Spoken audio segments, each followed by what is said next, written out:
ಮೀನರಾಶಿ ಮೀನ ಲಗ್ನದ ಮಹನೀಯರಿಗೆ ನಮಸ್ಕಾರ. I hope ನೀವೆಲ್ಲ ಚೆನ್ನಾಗಿದ್ದೀರಾ. ನಾನು ಕೂಡ ಚೆನ್ನಾಗಿದ್ದೀನಿ. ಈ ವಿಡಿಯೋದಲ್ಲಿ ಜುಲೈ ತಿಂಗಳ ಭವಿಷ್ಯವನ್ನ ನೋಡೋಣ.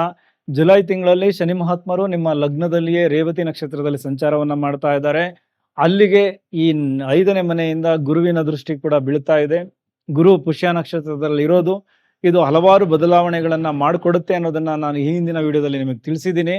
ಸೊ ಹಾಗಾಗಿ ಸೋಮಾರಿತನವನ್ನ ಕಡಿಮೆ ಮಾಡ್ಕೊಂಡಿರ್ತೀರಾ, ಒಂದು ಸ್ಪಷ್ಟ ಕ್ಲಾರಿಟಿ ಸಿಕ್ಕಿರುತ್ತೆ. ಸೊ ಈಗ ನೀವು ಏನ್ ಮಾಡಬೇಕು, ಏನ್ ಮಾಡಬಾರ್ದು ಅನ್ನೋದೆಲ್ಲ ನಿಮಗೆ ಗೊತ್ತಾಗಿದೆ. ಒಳ್ಳೊಳ್ಳೆ ವಿಚಾರಗಳ ಕಡೆ ಗಮನ ಹೋಗ್ತಾ ಇದೆ. ಪ್ರಾಯೋಗಿಕವಾಗಿ ನಿಮ್ಮನ್ನ ಬಳಸ್ಕೊಳ್ತಾ ಇದ್ದೀರಾ. ಇದರಿಂದ ಶನಿಗೂ ಬಲ ಸಿಕ್ತು, ನಿಮ್ಮ ಏನು ಲಗ್ನಾಧಿಪತಿ ಗುರುವಿಗೂ ಬಲ ಸಿಕ್ತು. ಸೊ ಹಾಗಾಗಿ ವರ್ಚಸ್ಸು ತುಂಬಾ ಚೆನ್ನಾಗಾಗುತ್ತೆ, ಸಮಾಜದಲ್ಲಿ ಗೌರವ ಪ್ರಾಪ್ತಿ ಆಗುತ್ತೆ. ಜುಲೈ ತಿಂಗಳಲ್ಲಿ ಇದನ್ನ ತುಂಬಾ ಚೆನ್ನಾಗಿ ಬಳಸ್ಕೊಳ್ತೀರಾ. ಸೊ ಈಗ ನಿಮ್ಮನ್ನ ನೀವು ಮತ್ತಷ್ಟು ಸರಿ ಮಾಡಿಕೊಳ್ಳುವಂತಹ ಸಮಯ ಜುಲೈ ತಿಂಗಳಿಂದ. ಈಗ ತುಂಬಾ ಎಫರ್ಟ್ ಹಾಕಿ ಸೋಮಾರಿತನವನ್ನ ಪಕ್ಕಕ್ಕಿಡಿ. ಬರೀ ಆಲೋಚನೆಗಳನ್ನ ತಲೆಯಲ್ಲಿ ಇಟ್ಕೊಂಡ್ರೆ ಸಾಲದು, ಪ್ರಾಯೋಗಿಕವಾಗಿ ಮುಂದಾಗಬೇಕು. ಎಫರ್ಟ್ ಹಾಕಿ, ಖಂಡಿತ ಎಲ್ಲವೂ ಕೆಲಸ ನಿಮ್ಮ ಪರ ಆಗತ್ತೆ. ಓಕೆ, ಇನ್ನು ನಿಮ್ಮ 2ನೇ ಮನೆಯ ಅಧಿಪತಿ ಮತ್ತು ಭಾಗ್ಯಸ್ಥಾನದ ಅಧಿಪತಿ ಕುಜ 3ನೇ ತಾರೀಕು ಜುಲೈ 20ನೇ ತಾರೀಕೆ ಬಂದ್ಬಿಟ್ಟಿರ್ತಾರೆ. ಸೊ ಅಲ್ಲಿಂದ 43 ದಿನಗಳ ಕಾಲ ನಿಮ್ಮ 3ನೇ ಮನೆಯಲ್ಲೇ ಇರ್ತಾರೆ. ಸೊ ನಿಮ್ಮ ಕಮ್ಯುನಿಕೇಶನ್ ನಿಮಗೆ ಹಣವನ್ನ ಮಾಡಿಕೊಡುತ್ತೆ. ಯಾರ್ಯಾರು ರಿಯಲ್ ಎಸ್ಟೇಟ್ ಬಿಸ್ನೆಸ್ ಅಲ್ಲಿ ಇನ್ವಾಲ್ವ್ ಆಗಿದ್ದೀರಾ, ಅದ್ಭುತವಾಗಿ ಕಮ್ಯುನಿಕೇಟ್ ಮಾಡ್ತೀರಾ. ನಿಮ್ಮ ಕಮ್ಯುನಿಕೇಶನ್ ಸ್ಕಿಲ್ ನೋಡಿನೇ ವ್ಯವಹಾರಗಳು ಬೇಗ ಕೈಗೂಡ್ತವೆ. ಸೊ ಹಾಗಾಗಿ ಅದ್ಭುತವಾಗಿ ಮಾತನಾಡಿ ನಿಮ್ಮ ಬ್ಯಾಂಕ್ ಬ್ಯಾಲೆನ್ಸ್ ಅನ್ನ ತುಂಬಾ ಚೆನ್ನಾಗಿ ಮಾಡಿಕೊಳ್ಳುವಂತಹ ಸಮಯ. ಸೊ ಅದ್ರ ಕಡೆ ಗಮನ ಕೊಡಿ. ಒಂದಷ್ಟು ದೂರದ ಪ್ರಯಾಣಗಳು, ದೂರದ ವಿಚಾರಗಳು ನಿಮಗೆ ಲಾಭಗಳನ್ನ ತಂದು ಕೊಡುತ್ತೆ, ಅದೃಷ್ಟವನ್ನ ಕ್ರಿಯೇಟ್ ಮಾಡುತ್ತೆ.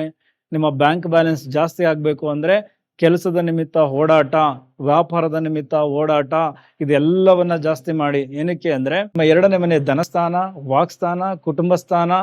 ಸೊ ಈ ಅಧಿಪತಿ ಈ ಕಿರು ಟ್ರಾವೆಲ್ ಹೇಳುವಂತಹ ಮನೆಯಲ್ಲಿದ್ದಾರೆ. ನಿಮ್ಮ ಭಾಗ್ಯಸ್ಥಾನದ ಅಧಿಪತಿಯೂ ಹೌದು. ಸೊ ಹಾಗಾಗಿ ಓಡಾಟವೇ ಜಾಸ್ತಿ ಜುಲೈ ತಿಂಗಳಲ್ಲಿ. ಪ್ರತಿ ಓಡಾಟವು ನಿಮಗೆ ಲಾಭಗಳನ್ನು ತಂದು ಕೊಡುತ್ತೆ. ಆಮೇಲೆ ಏನು ಮಾಡೋದಕ್ಕೂ ಇವಾಗ ನಿಮಗೆ ಧೈರ್ಯ ಕಡಿಮೆ ಇಲ್ಲ, ಧೈರ್ಯ ಜಾಸ್ತಿ. ಏನಕ್ಕೆ ಅಂದರೆ ಕುಜ ಪರಾಕ್ರಮ ಸ್ಥಾನಕ್ಕೆ ಬಂದಿದ್ದಾರೆ, ಅದ್ಭುತವಾದ ಧೈರ್ಯ. ಸೊ ಈ ಧೈರ್ಯವನ್ನ ಪಾಸಿಟಿವ್ ಆಗಿ ಬಳಸ್ಕೊಳ್ಳಿ. ಬೇರೆ ಬೇರೆ ವಿಚಾರಗಳಿಗೆ ಬಳಸ್ಕೊಂಡು ಸಂಬಂಧಗಳನ್ನು ಹಾಳು ಮಾಡ್ಕೊಳ್ಳೋದು, ಅಥವಾ ವ್ಯವಹಾರಗಳನ್ನು ಹಾಳು ಮಾಡ್ಕೊಳ್ಳೋದು, ಅಥವಾ ಕೆಲಸ ಜಾಗದಲ್ಲಿ ನೆಗೆಟಿವ್ ಇಂಪ್ಯಾಕ್ಟ್ ಅನ್ನ ಮಾಡ್ಕೊಳ್ಳೋದನ್ನು ಮಾಡಕ್ಕೆ ಹೋಗಬೇಡಿ. ಈ ಧೈರ್ಯ ಎಲ್ಲಿ ಕೊಡಬೇಕು ಅಲ್ಲಿ ಕೊಡಿ. ಓಕೆ, ಶ್ರಮ ಅಲೆದಾಟ ಖಂಡಿತ ಇರುತ್ತೆ, ಬಟ್ ಪ್ರತಿ ಶ್ರಮ, ಪ್ರತಿ ಅಲೆದಾಟ ನಿಮಗೆ ಭಾಗ್ಯವನ್ನ ಸೃಷ್ಟಿ ಮಾಡಿಕೊಡುತ್ತೆ. ಕಿರಿಯ ಸಹೋದರ ಸ್ವಲ್ಪ ಅಗ್ರೆಸಿವ್ ಆಗಿ ಬಿಹೇವ್ ಮಾಡಬಹುದು, ಅವರ ಜೊತೆ ಮನಸ್ತಾಪಗಳು ಏರ್ಪಡಬಹುದು. ಬಟ್ ಸ್ವಲ್ಪ ದಿನ ಎಲ್ಲವೂ ಸರಿ ಹೋಗುತ್ತೆ. ಅಥವಾ ನೀವೇ ಡಿಸ್ಟೆನ್ಸಲ್ಲಿ ಇದ್ಬಿಟ್ರೆ ತುಂಬ ಒಳ್ಳೆಯದು. ಅಕ್ಕಪಕ್ಕದವರು ಕೂಡ ಸ್ವಲ್ಪ ಅಗ್ರೆಸಿವ್ ಆಗಿ ಬಿಹೇವ್ ಮಾಡಬಹುದು, ಅವರ ಮಾತಿನ ವರಸೆ ಬದಲಾಗಬಹುದು. ಇದರಿಂದ ನಿಮಗೆ ಕಿರಿಕಿರಿ ಅನಿಸಬಹುದು. ಬಟ್ ಅಡ್ಜಸ್ಟ್ ಮಾಡ್ಕೊಳ್ಳಿ, ನೀವೇನು ಪ್ರತಿರೋಧ ತೋರ್ಸಕ್ಕೆ ಹೋಗಬೇಡಿ. ಓಕೆ, ಸೊ ಡಿಸ್ಟೆನ್ಸನ್ನೇ ಮೇಂಟೈನ್ ಮಾಡಿ ಅಷ್ಟೇ, ಅದೇ ತಾತ್ಕಾಲಿಕ ಪರಿಹಾರ. ಎಲ್ಲವೂ ಮುಂದೆ ಸರಿ ಹೋಗುತ್ತೆ. ಕಚ್ಚಾಡಿ ಏನು ಮಾಡಬೇಕಾಗಿದೆ, ಆಯಿತಾ? ಈಗ 7.5 ಸಂದರ್ಭದಲ್ಲಿದ್ದೀರಾ, ಏನು ಮಾಡಿದ್ರು ನಿಮ್ಮದೇ ತಪ್ಪು ಅಂತ ಎಲ್ಲ ಕಡೆ ನಿಮ್ಮನ್ನೇ ಬೆಟ್ ಮಾಡಿ ತೋರಿಸ್ತಾರೆ. ಸೊ ಈ ಸಂದರ್ಭದಲ್ಲಿ ನಮ್ಮನ್ನು ನಾವು ಹುಷಾರಾಗಿ ಕಾಪಾಡ್ಕೊಳ್ಬೇಕು. ಸೊ ಈ ಒಂದನ್ನು ಮಾಡಿ. 3ನೇ ಮನೆ ಅದು ಮಾಧ್ಯಮ ಕ್ಷೇತ್ರ, ಆನ್ಲೈನ್ ಮಾರ್ಕೆಟಿಂಗ್, ಕನ್ಸಲ್ಟೆಂಟ್ಗಳು, ಈ ಕೈ ಚಳಕದ ಜಾಬ್ಸ್, ನಿರ್ಧಾರ ತೆಗೆದುಕೊಳ್ಳೋದು, ಇದೆಲ್ಲವೂ ತುಂಬ ಚೆನ್ನಾಗಿ ಕೆಲಸ ಆಗುತ್ತೆ. ನಿಮ್ಮ ಕಂಟೆಂಟ್ ಅದ್ಭುತವಾಗಿ ವೇಗವಾಗಿ ರೀಚ್ ಆಗುತ್ತೆ, ವೈರಲ್ ಆಗುತ್ತೆ.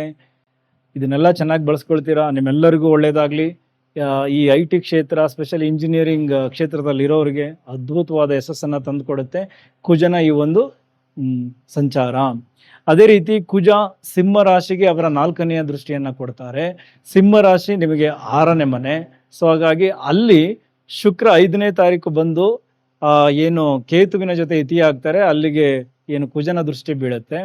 6ನೇ ಮನೆ ನಿಮ್ಮ ಶತ್ರುಗಳನ್ನ ನೀವು ದಮನ ಮಾಡಲಿಕ್ಕೆ, ಕಾಂಪಿಟೇಟರ್ಸ್ಗಳನ್ನು ಹಿಂದಿಕ್ಕಿ ನೀವು ಮುಂದೆ ಹೋಗ್ಲಿಕ್ಕೆ, ಕಾಂಪಿಟೇಟಿವ್ ಎಕ್ಸಾಮ್ಗಳಲ್ಲಿ ಅದ್ಭುತವಾದ ಯಶಸ್ಸನ್ನು ಗಳಿಸ್ಕೊಳ್ಳಿಕ್ಕೆ, ಸಾಲವನ್ನು ತೀರಿಸ್ಕೊಳ್ಳೋದಕ್ಕೆ ಅಥವಾ ಸಾಲದ ನೆರವು ಪಡೆದುಕೊಳ್ಳೋದಕ್ಕೆ ಇದು ಅದ್ಭುತವಾದ ಸಮಯ.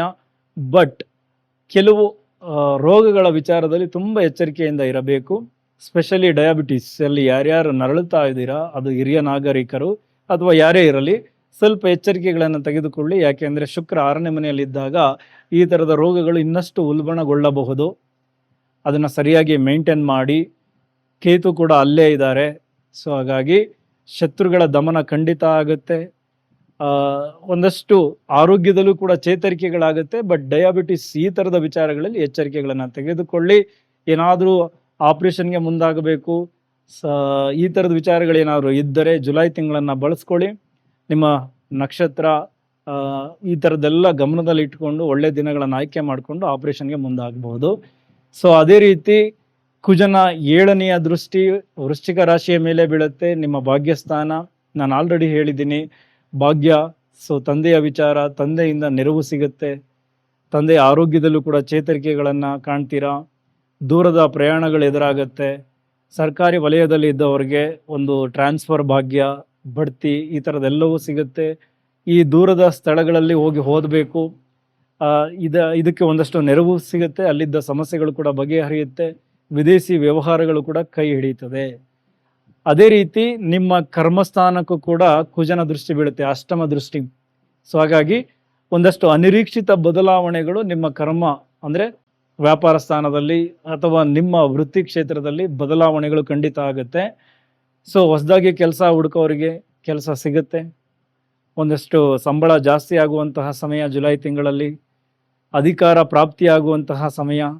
ಸೊ ಇದೆಲ್ಲ ತುಂಬ ಚೆನ್ನಾಗಿದೆ ಈ ಒಂದು ಕುಜನ ಇಂಪ್ಯಾಕ್ಟಿಂದ. ನಿಮ್ಮೆಲ್ಲರಿಗೂ ಒಳ್ಳೆಯದಾಗಲಿ. ಈಗ ಬುಧ ನಿಮಗೆ 4 ಮತ್ತು 7ನೇ ಮನೆ ಅಧಿಪತಿ. ಬುಧ ಈ ಜುಲೈ ತಿಂಗಳಲ್ಲಿ ಒಂದು ಸಾರಿ ಕರ್ಕಾಟಕ ರಾಶಿಯಲ್ಲಿ ವಕ್ರಿ, ಮತ್ತೆ ವಾಪಸ್ ಮಿಥುನ ರಾಶಿಯಲ್ಲಿ ವಕ್ರಿ, ಹೀಗೆ ಅಲ್ಲಿಂದ ಇಲ್ಲಿಗೆ ಇಲ್ಲಿಂದ ಅಲ್ಲಿಗೆ ವಕ್ರಿಯಾಗಿ ಸಂಚಾರವನ್ನು ಮಾಡ್ತಾ ಇರ್ತಾರೆ. ಸೊ ಮೊದಲನೇದು ಈ ಮನೆಯ ವಿಚಾರಗಳಲ್ಲಿ ತುಂಬ ಎಚ್ಚರಿಕೆಗಳನ್ನು ತೆಗೆದುಕೊಳ್ಳಿ. ಈಗ ಯಾವುದೋ ಒಂದು ಹೊಸದಾಗಿ ಪ್ರಾಪರ್ಟಿ ಖರೀದಿ ಮಾಡಬೇಕು, ಏನೋ ಡಾಕ್ಯುಮೆಂಟ್ಸಲ್ಲಿ ಇಶ್ಯೂಸ್ ಆಗುತ್ತೆ. ಪದೇ ಪದೇ ಡಾಕ್ಯುಮೆಂಟ್ಸ್ಗಳನ್ನು ನೀವು ಚೆಕ್ ಮಾಡಬೇಕು ಅಥವಾ ಸೆಕೆಂಡ್ ಒಪಿನಿಯನ್ ಈ ಥರ ತೆಗೆದುಕೊಳ್ಬೇಕು. ಸೊ ಏಕಾಏಕಿ ಯಾರನ್ನು ನಂಬಬೇಡಿ, ಮೋಸ ಹೋಗುವ ಸಾಧ್ಯತೆ ಇರುತ್ತೆ. ಅದು ವೆಹಿಕಲ್ ಖರೀದಿಯ ವಿಚಾರದಲ್ಲಿ, ಫ್ಲ್ಯಾಟ್ ಖರೀದಿಯ ವಿಚಾರದಲ್ಲಿ, ತಾಯಿಯ ಆರೋಗ್ಯದಲ್ಲಿ ಸ್ವಲ್ಪ ವ್ಯತ್ಯಾಸಗಳಾಗುವುದು, ಈ ಥರದ್ದೆಲ್ಲವೂ ಆಗುತ್ತೆ ಈ ಬುಧನ ಇಂಪ್ಯಾಕ್ಟಿಂದ. ಅದೇ ರೀತಿ 7ನೇ ಮನೆ ನಿಮ್ಮ ಸಂಗಾತಿಯ ವಿಚಾರಗಳಲ್ಲೂ ಸಾಕಷ್ಟು ಗೊಂದಲಗಳು ಏರ್ಪಡುತ್ತೆ. ಅವರ ಆರೋಗ್ಯದಲ್ಲಿ ವ್ಯತ್ಯಾಸಗಳಾಗುತ್ತೆ. ಸೊ ಇದ್ರ ಕಡೆ ಹೆಚ್ಚು ಗಮನ ಕೊಡಿ. ಓವರಾಲ್ ಬುಧ ನಿಮಗೆ ಒಂದಷ್ಟು ಮರುಪರಿಶೀಲನೆ ಮಾಡ್ಕೊಳ್ಳಿ, ಮರುಚಿಂತನೆಯನ್ನು ಮಾಡ್ಕೊಳ್ಳಿ ಎಲ್ಲ ವಿಚಾರದಲ್ಲೂ. ಸೊ ನಾನು ಅದು 4ನೇ ಮನೆಗೆ ಮಾತ್ರ ಹೇಳಿದ್ದೀನಿ, ಅಂದರೆ ಮನೆ ತಗೊಳ್ಳೋ ವಿಚಾರದಲ್ಲಿ ಸುಮ್ಮನೆ ಏಕಾಏಕಿ ಎಲ್ಲವನ್ನು ಒಪ್ಕೊಳಕ್ಕೆ ಹೋಗ್ಬೇಡಿ. ಸ್ವಲ್ಪ ಟೈಮ್ ತಗೊಳ್ಳಿ, ಮರು ಪರಿಶೀಲನೆ ಮಾಡ್ಕೊಳ್ಳಿ, ಆಮೇಲೆ ಗೊತ್ತಾಗುತ್ತೆ ಸರಿ ಇದೆಯಾ ಇಲ್ವೋ ಅಂತ. ಎಲ್ಲವೂ ಚೆನ್ನಾಗಾಗುತ್ತೆ. ನಿಮಗೆ 5ನೇ ಮನೆಯಲ್ಲಿ ಗುರು ಪುಷ್ಯ ನಕ್ಷತ್ರಕ್ಕೆ ಬಂದಿದ್ದಾರೆ. ಶನಿ ಮಹಾತ್ಮರು ನಿಮಗೆ 11 ಮತ್ತು 12ನೇ ಮನೆಯ ಅಧಿಪತಿ. ಸೊ ಹಾಗಾಗಿ 5ನೇ ಮನೆ ಕ್ರಿಯೇಟಿವ್ ಸ್ಥಾನ. ನಿಮಗೆ ತಲೆಗೆ ಅದ್ಭುತವಾದ ಕ್ರಿಯೇಟಿವ್ ಐಡಿಯಾಗಳು ಬರ್ತಾ ಇದೆ. ಇನ್ನೂ ತುಂಬ ಕ್ರಿಯೇಟಿವ್ ಆಗಿ ಕೆಲಸ ಮಾಡೋದಕ್ಕೆ ಮುಂದಾಗಿದ್ದೀರಾ. ಅದು ಸಿನಿಮಾ ಕ್ಷೇತ್ರದವರಿರಲಿ, ಸಾಹಿತ್ಯ ಕ್ಷೇತ್ರದಲ್ಲಿರಲಿ, ಬೇರೆ ಬೇರೆ ಯಾವುದೇ ಕ್ಷೇತ್ರದಲ್ಲಿದ್ದರೂ ಈಗ ನೀವೊಂದು ರೀತಿ ಡಿಫ್ರೆಂಟಾಗಿ ಟ್ರೈ ಮಾಡ್ತೀರಾ. ಆ ಡಿಫ್ರೆಂಟ್ ಅಪ್ರೋಚ್ ಇತರರ ಗಮನ ಸೆಳೆಯುತ್ತೆ, ನಿಮ್ಮ ಪ್ರೊಫೈಲ್ ಇಂಪ್ರೂವ್ ಆಗುತ್ತೆ. ಓಕೆ, ಈ 5ನೇ ಮನೆ ಈ ವಿದ್ಯಾರ್ಥಿಗಳಿಗೆ ಹೈಯರ್ ಸ್ಟಡೀಸ್ಗೆ ಸಂಬಂಧಪಟ್ಟಂತೆ ಇದ್ದಂತಹ ಗೊಂದಲಗಳನ್ನು ಕಡಿಮೆ ಮಾಡುತ್ತೆ. ಅಲ್ಲಿದ್ದಂತಹ ಸಮಸ್ಯೆಗಳಿಗೆ ಈಗ ಒಂದೊಂದಾಗೆ ಒಂದಷ್ಟು ಪರಿಹಾರಗಳು ಸಿಗುವಂತಹ ಸಮಯ. ತಾನಾಗೆ ಒಂದಷ್ಟು ಕೆಲಸಗಳಾಗುತ್ತೆ. ಹೂಡಿಕೆ ವಿಚಾರದಲ್ಲಿದ್ದಂತಹ ಗೊಂದಲಗಳನ್ನು ಕೂಡ ಕಡಿಮೆ ಮಾಡ್ಕೊಳ್ತೀರಾ. ಪ್ರೀತಿ ಪ್ರೇಮದ ವಿಚಾರಗಳಲ್ಲಿದ್ದಂತಹ ಸಮಸ್ಯೆಗಳನ್ನು ಕೂಡ ಕಡಿಮೆ ಮಾಡ್ಕೊಳ್ತೀರಾ. ಸಂತಾನದಲ್ಲಿದ್ದಂತಹ ಈ ಅಡೆತಡೆಗಳು ಕೂಡ ಕಡಿಮೆ ಆಗುತ್ತೆ. ಓವರಾಲ್ 5ನೇ ಮನೆಯ ಇಂಪ್ಯಾಕ್ಟ್ ತುಂಬ ಚೆನ್ನಾಗಿ ಕೆಲಸ ಮಾಡುತ್ತೆ. ಅದೇ ರೀತಿ ಭಾಗ್ಯಸ್ಥಾನಕ್ಕೂ ಕೂಡ ಗುರುವಿನ ದೃಷ್ಟಿ ಬೀಳುತ್ತೆ.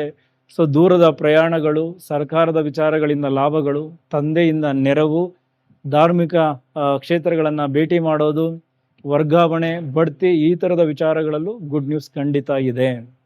ಮೊದಲ 15 ದಿನ ರವಿ ನಿಮ್ಮ 4ನೇ ಮನೆಯಲ್ಲೇ ಇರ್ತಾರೆ. ಸೊ ಹಾಗಾಗಿ ಅಲ್ಲಿಂದ ಏನು ಗುರು ಜೊತೆ ಯುತಿಯಾಗಿ ಗುರು ಆದಿತ್ಯ ಯೋಗ ಆಗಿ ಕ್ರಿಯೇಟ್ ಆಗುತ್ತೆ.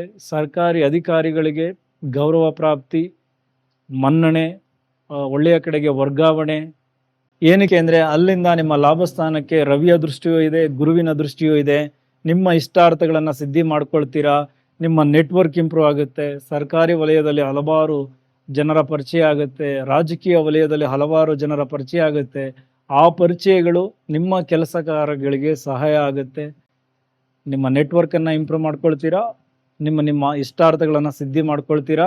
ಅದರ ಜೊತೆಗೆ ಹಿರಿಯ ಸಹೋದರನ ಜೊತೆ ಸ್ವಲ್ಪ ಈಗೋ ಕ್ಲಾಸಸ್ ಆಗಬಹುದು, ಬಟ್ ಅವರ ನೆರವು ಕೂಡ ನಿಮಗೆ ಒಂದು ಒಳ್ಳೆಯ ರೀತಿಯಲ್ಲೇ ಇರುತ್ತೆ. ಚೆನ್ನಾಗಿ ಬಳಸ್ಕೊಳ್ಳಿ. ಇನ್ನು ನಿಮ್ಮ 6ನೇ ಮನೆಯಲ್ಲಿ ಕೇತುವಿನ ಸಂಚಾರ. ಸೊ ಕೇತು ಮತ್ತು ಶುಕ್ರರ ರೀತಿ ನಾನು ಆಲ್ರೆಡಿ ಹೇಳಿದ್ದೀನಿ ಹೇಗೆ ಕೆಲಸ ಮಾಡ್ತಾ ಇದೆ ಅಂತ. ಸೊ ಅದ್ರ ಕಡೆ ಹೆಚ್ಚು ಗಮನ ಕೊಡಬೇಕು. ಇನ್ನು ಹಾಗೆ ನಿಮ್ಮ 12ನೇ ಮನೆಯಲ್ಲಿ ರಾಹು ಧನಿಷ್ಠ ನಕ್ಷತ್ರಕ್ಕೆ ಬಂದಿರೋದು. ಇದು ವಿದೇಶಿ ಸಂಪರ್ಕದಲ್ಲಿ ಯಾರ್ಯಾರು ಕೆಲಸ ಮಾಡ್ತಾ ಇದ್ದೀರಾ, ಅಥವಾ ಯಾರ್ಯಾರು ಬಿಸ್ನೆಸ್ ಮಾಡ್ತಾ ಇದ್ದೀರಾ, ಅಥವಾ ಅಲ್ಲಿ ಯಾರ್ಯಾರು ಕೆಲಸಕ್ಕೆ ಟ್ರೈ ಮಾಡ್ತಾ ಇದ್ದೀರಾ, ನಿಮ್ಮೆಲ್ಲರಿಗೂ ಇದು ಗುಡ್, ತುಂಬ ಚೆನ್ನಾಗಿ ವರ್ಕ್ ಆಗುತ್ತೆ. ಧನಿಷ್ಠ ನಕ್ಷತ್ರ ಅಂದ್ರೆ ಸಂಪತ್ತಿನ ನಕ್ಷತ್ರ. ನಿಮ್ಗೊಂದಷ್ಟು ದೂರದ ಮೂಲಗಳಿಂದ ಹಣ ಹರಿದು ಬರುತ್ತೆ. ನೀವು ಇಲ್ಲೇ ಇದ್ದು ಹೊರ ರಾಜ್ಯಗಳಿಗೆ ಕನೆಕ್ಟ್ ಆಗಿದ್ದರೆ, ಅಥವಾ ನೀವಿದ್ದ ಜಾಗದಿಂದ ದೂರದ ಊರುಗಳಿಗೆ ಕನೆಕ್ಟ್ ಆಗಿ ಬಿಸ್ನೆಸ್ ಮಾಡ್ತಾ ಇದ್ದರೆ ನಿಮಗೆ ಹಣ ಖಂಡಿತ ಸಿಗುತ್ತೆ. ರಾಹು 12ನೇ ಮನೆಯಲ್ಲಿದ್ದಾಗ ಒಂದಷ್ಟು ಆಸ್ಪತ್ರೆಯ ಖರ್ಚುಗಳು ಕೂಡ ಎದುರಾಗುತ್ತೆ, ನಿದ್ದೆ ಸರಿಯಾಗೋದಿಲ್ಲ, ಕೆಟ್ಟ ಕೆಟ್ಟ ಕನಸುಗಳು ಬೀಳೋದು ಇದೆಲ್ಲವೂ ಇರುತ್ತೆ. ಬಟ್ ದೂರದ ಸ್ಥಳಗಳಿಗೆ ಕನೆಕ್ಟ್ ಆಗಿದ್ದರೆ ಹಣವನ್ನು ತುಂಬ ಜಾಸ್ತಿ ತಂದುಕೊಟ್ಟಿರುತ್ತೆ.